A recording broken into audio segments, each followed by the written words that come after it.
Hello dear students, स्वागत है आप सभी का आपके अपने अशोका ज्ञान गुरु चैनल पर। तो स्टूडेंट्स, आज हम डिस्कस करने वाले हैं यूपी पुलिस के जो भी हाल ही में एग्जाम हुए हैं। आप एग्जाम से फ्री हो चुके हैं, जैसे पहले एग्जाम हुआ, फिर री एग्जाम हुआ, और अब स्टूडेंट रिजल्ट का इंतजार कर रहे थे कि कब तक उसका रिजल्ट आने वाला है, क्योंकि उसकी जो फाइनल आंसर की है, फाइनल आंसर की भी जारी हो चुकी है। तो अब स्टूडेंट जानना चाह रहे हैं कि क्या कितने हमारे मार्क्स आने चाहिए, कितने हमारे क्वेश्चन सही हो कि हम फिजिकल की तैयारी करना शुरू कर दें। तो आज का हमारा मेन पॉइंट यही रहने वाला है, एक्सपेक्टेड कट ऑफ को लेकर के, और कितने मार्क्स पर आप फिजिकल की तैयारी को स्टार्ट कर पाए। तो स्टूडेंट्स, सबसे पहले हम ये देखेंगे, देखो इस बार जो यूपी पुलिस का एग्जाम हुआ है, तो यूपी पुलिस के एग्जाम में कितनी तो क्या पोस्टें थी, कितने स्टूडेंट प्रेजेंट हुए, क्योंकि फॉर्म तो बहुत सारे स्टूडेंट भरते हैं ना, फॉर्म फिलअप तो बहुत सारे स्टूडेंट करते हैं, लेकिन उसमें से जो टोटल प्रेजेंट रहती है, प्रेजेंट बहुत कम स्टूडेंट होते हैं। तो आप यहाँ पे देखिए, यूपी पुलिस का जो भी एग्जाम हुआ है उसमें टोटल जो पोस्ट आई थी वो देखिए कितनी थी, अपनी 60,244 पोस्ट थी। ठीक है, अब इसमें जो फॉर्म फिल हुए हैं, अब फॉर्म का देखिएगा आप, अभी कोई भी एग्जाम हो रहा है, यानी इंडिया में बेरोजगारी इतनी बढ़ गई है कि कोई भी एग्जाम होता है तो उसमें फॉर्म लाखों की संख्या में देखने को मिलते हैं। तो नंबर ऑफ फॉर्म्स इसमें भरे गए थे, देखो 50 lakhs है ना, 50 लाख के आसपास इसमें फॉर्म फिल करे गए थे। और इसमें जो टोटल प्रेजेंट रही है, इसमें कितने स्टूडेंट इसमें प्रेजेंट हुए हैं, लगभग 70%, यानी अप्रोक्स 35 है ना, 35 lakhs, यानी 35 लाख के आसपास इसमें स्टूडेंट प्रेजेंट रहे हैं। अब इस एवरेज को यदि हम देखते हैं, इस डेटा को यदि हम देखें, तो इस आधार पर हम ये अनुमान लगा सकते हैं कि एक जो सीट है आपकी, एक सीट के लिए टोटल 58 जो कैंडिडेट हैं, अप्रोक्स 58 कैंडिडेट्स हैं, वो इसके लिए फाइट कर रहे हैं। तो कंपटीशन कोई भी आप दे दीजिए, इस वक्त सभी टफ कंपटीशन हो गए हैं। अच्छा चलिए, अब हम आगे बात करते हैं। इस पर जो एग्जाम हुए थे, बहुत सारी शिफ्ट में हुए थे, और उसमें से कुछ शिफ्ट ऐसी थी, बड़ा कंफ्यूजन वाली सिचुएशन थी कि कुछ शिफ्ट में पेपर, जैसे 23 और 24 डेट को यदि हम देखें, तो इस तारीख पे जो अपनी शिफ्ट रही थी वो बड़ी हार्ड रही थी, और उसके बाद में धीरे धीरे धीरे धीरे पेपर इजी होते चले गए थे। लेकिन क्या रहा था इस बार, कुछ में जैसे कुछ शिफ्ट थी उनमें क्वेश्चन डिलीट हुए हैं, किसी में दो दो ऑप्शन थे तो दो दो ऑप्शन को सही माना गया है। तो इस वजह से स्टूडेंट बड़े कंफ्यूजन वाली सिचुएशन में थे कि अगर हमने ए ऑप्शन सही किया है तो हमारा ए और बी दोनों सिमिलर से ऑप्शन थे, उसमें से हमारा कौन सा राइट होगा, ए को राइट माना जाए या बी को राइट माना जाए। तो हम इसी चीज को देखते हैं। देखो 23 तारीख को जो शिफ्ट थी उसमें लगभग 6 क्वेश्चन थे, 6 क्वेश्चन में दो दो ऑप्शन सही माने गए हैं। आपके पास में 6 क्वेश्चन थे, और 6 मतलब 6 क्वेश्चन में दो दो जो ऑप्शन थे उनको सही माना गया है। यानी अगर आपका ए, जैसे 4 ऑप्शन होते हैं, ए बी सी डी करके ऑप्शन होते हैं, मान लो आपका बी ऑप्शन है और सी ऑप्शन है, ये आपने इनमें से आपने किसी ने बी कर दिया होगा, किसी ने सी कर दिया होगा, अब उसमें से दो दो ऑप्शन को इसमें राइट माना गया है। ठीक है, 23rd वाली देखते हैं हम। जैसे इसकी जो सेकंड शिफ्ट थी, 23 तारीख वाली जो सेकंड शिफ्ट थी, उसमें 5 क्वेश्चन में ऑप्शन ए बी करके माना गया था, है ना।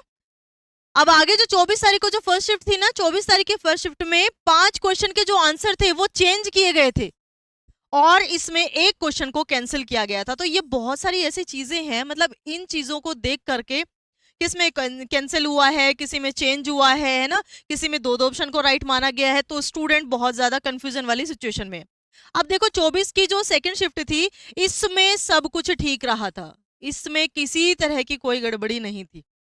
ठीक है, अब 25 की जो देखेंगे, 25 की जो फर्स्ट शिफ्ट थी उसमें 3 क्वेश्चन को तो कैंसिल किया गया था, और 3 क्वेश्चन में दो दो ऑप्शन इसमें सही माने गए थे। ठीक है, आगे देखिए, देखो 30 तारीख का जो फर्स्ट शिफ्ट का एग्जाम था, उस एग्जाम में भी 2 क्वेश्चन के जो आंसर थे वो चेंज किए गए थे, और एक क्वेश्चन हमारा इसमें कैंसिल हुआ था। अच्छा, अब आगे देखते हैं कि 30 तारीख की जो सेकंड शिफ्ट थी, सेकंड शिफ्ट में लगभग जो 6 क्वेश्चन थे, 6 क्वेश्चन इसमें कैंसिल किए गए थे, और दो के आंसर दो के आंसर जो थे वो उसमें दो दो ऑप्शन को इसमें सही माना गया था। आगे हम बात करें कि 31st यानी 31 तारीख की जो फर्स्ट शिफ्ट थी, उसमें भी 2 क्वेश्चन के आंसर को चेंज किया गया था, और 2 क्वेश्चन इसमें भी कैंसिल किए गए थे। अच्छा, अब आगे जो लास्ट शिफ्ट थी हमारी, 31 तारीख की जो सेकंड शिफ्ट थी, उसमें देखिएगा 7 क्वेश्चन इसमें कैंसिल हुए हैं। ठीक है, सबसे ज्यादा इसी में गड़बड़ हुई है। 7 क्वेश्चन तो इसमें कैंसिल किए गए हैं और लगभग 3 क्वेश्चन है उनके आंसर इसमें दो दो ऑप्शन इसमें सही माने गए हैं। तो अब भी आप खुद ही देख लीजिए कि इस वजह से स्टूडेंट है ना थोड़ी सी प्रॉब्लम थी कि उन्हें वो मतलब एग्जैक्ट आइडिया नहीं लगा पा रहे थे कि कितने हमारे क्वेश्चन सही बैठ रहे हैं। अब फाइनल आंसर की भी जारी हो गई है। तो स्टूडेंट अब देखिए इन सारी प्रोसेस के बाद में नॉर्मलाइजेशन की जो प्रोसेस रहेगी उसके आधार पर आपकी जो कट ऑफ है वो देखी जाएगी। तो मान लीजिए जैसे आपके यहाँ पे टोटल कितने मार्क्स का पेपर था ये, सॉरी कितने क्वेश्चन थे इसके अंदर, टोटल 150 क्वेश्चन आए थे, है ना। इस पेपर में टोटल 150 क्वेश्चन थे, यानी कि टोटल मार्क्स कितने थे, 300 नंबर का ये पेपर था आपका। ठीक है, अब आपको देखो नॉर्मलाइजेशन की जो प्रोसेस है, यानी आप ये सोच रहे होंगे कि नॉर्मलाइजेशन हमारे कितने मार्क्स प्लस होंगे, हमारे 10 क्वेश्चन हमारे सही हो गए हैं, अब हमारे 12 क्वेश्चन सही हो गए हैं, 5 क्वेश्चन सही हो गए हैं। तो ये कंफ्यूजन की सिचुएशन को आप दूर करें। आप देखिए मान लीजिए 150 में से आपके 6 क्वेश्चन डिलीट हो गए, कैंसिल हो गए 6 क्वेश्चन आपके, है ना। तो हमारे पास में कितने बचे, 144। ठीक है, 144 क्वेश्चन आपके पास में बचे हैं कैंसिल होने के बाद में। अब आपको क्या करना है, इसमें से आपको 300 को डिवाइड करना है और आपके जितने क्वेश्चन राइट हुए हैं ना वो यहाँ पे आपको करना है। यानी आपके नंबर ऑफ क्वेश्चन है, जैसे मान लो आपके 10 क्वेश्चन ठीक हुए हैं, 5 क्वेश्चन ठीक हुए हैं, तो वो आपको यहाँ पे करके पूरा ये सॉल्यूशन करना है। इसके बाद में जो आंसर आ रहा है ना आपका, वो आपका क्या रहेगा, नॉर्मलाइजेशन, जैसे नॉर्मलाइजेशन के बाद में वो आपका एग्जैक्ट डेटा रहेगा कि आपके इतने मार्क्स उसमें प्लस हो जाएंगे। ठीक है ना, तो माइंड में डाउट क्लियर हो गया होगा आपका और आपको भी पता लग गया होगा। ये प्रोसेस पूरी करके देखिएगा आप, है ना, तो आपको आइडिया हो जाएगा कि नॉर्मलाइजेशन की प्रोसेस के बाद में हमारे कितने मार्क्स बढ़ेंगे या कितने मार्क्स हमारे घट जाएंगे। चलिए अब आगे हम डिस्कस करने वाले हैं। अब आप सभी जानना चाह रहे होंगे कि ये इतनी जो गड़बड़ी वाली प्रोसेस थी ना, इस गड़बड़ी वाली प्रोसेस के बाद में हमारी जो कट ऑफ है वो कट ऑफ कितनी रहेगी, यानी हम कट ऑफ को जानना चाह रहे हैं। तो देखो अब हम कट ऑफ के बारे में बात करेंगे। कैटेगरी वाइज है यहाँ पे और एक्सपेक्टेड कट ऑफ है, ये सब अप्रोक्स है, यानी हम एग्जैक्ट ये नहीं कह सकते कि जो आपको यहाँ पे दिया गया एग्जैक्ट है, अप्रोक्स हम मान के चल रहे हैं। यानी इसके आसपास अगर आप हो ना तो बिल्कुल सेफ हो आप अपनी फिजिकल की तैयारी को बिल्कुल स्टार्ट कर सकते हैं, बेझिझक आप अपना स्टार्ट कर सकते हैं।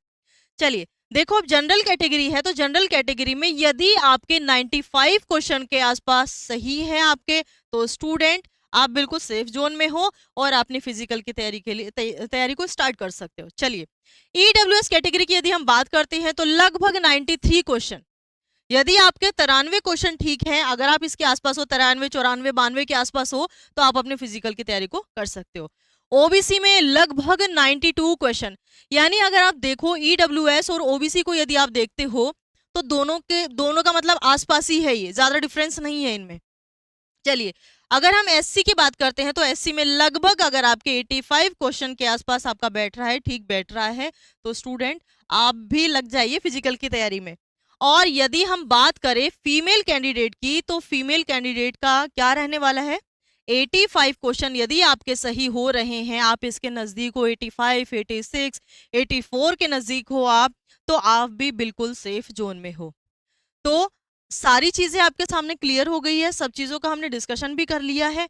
और रही रिजल्ट की बात, तो बहुत जल्द आपको रिजल्ट भी देखने को मिलेगा, है ना। आपका अगर ये अनुमान आपने लगा लिया है कि आप इतने नंबर के आसपास हो, तो माइंड में डाउट ना रखें, बस आप लग जाओ फिजिकल की तैयारी में। तो स्टूडेंट्स सारी चीजें जो हमारे थंबनेल पे दी गई थी हमने लगभग क्लियर कर लिया है और आपके माइंड के जो डाउट्स हैं वो भी लगभग आपके क्लियर हो गए होंगे। तो इसी तरह की अपडेट्स के लिए आप लगातार हमारे यूट्यूब चैनल अशोका ज्ञान गुरु से जुड़े रहिएगा, ताकि हम आपकी टाइम टू टाइम हेल्प करते रहें, आपको बताते रहें कौन सा रिजल्ट आ रहा है, कौन सी कट ऑफ आ रही है ना, और क्या रहने वाली एक्सपेक्टेड कट ऑफ, ताकि आपका जो माइंड का प्रेशर है एग्जाम वाला वो थोड़ा सा डाउन हो सके। Thank you so much.